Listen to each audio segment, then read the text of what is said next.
In this video, we are going to cover the blur feature as well as the call-out boxes that are available within Camtasia. First, I would like to show you how to use the blur feature.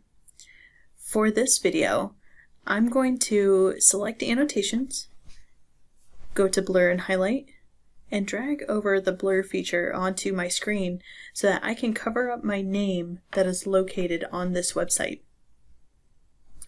I can click and drag the points here to help resize that box so that it only covers up my name. As you can see, it does get added into track 2, and that blur can be moved or drug out so that it can be available for a longer period of time before going away. Now I would like to go ahead and show you a callout box. To do that, you'll have to go to the Callouts tab, and I'm going to click and drag this arrow over.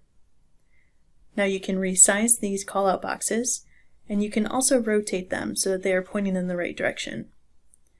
I'm going to rotate and resize this arrow so that it can point to the word meetings on the left-hand side. Once I have the arrow where I want it, I can double-click on the arrow itself to add text. I can also change the color of this arrow. While the arrow is highlighted, I'm going to go into the Properties menu and select the Annotation Properties button.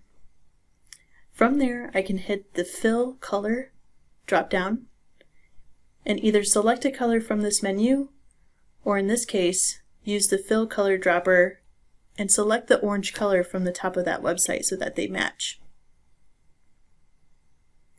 Just like the blur feature, these callout sections get added to their own track and can also be moved and resized accordingly.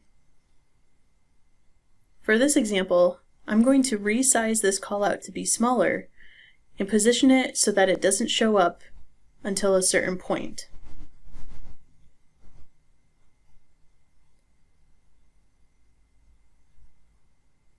I can click and drag so that I can see when that callout appears and when it disappears.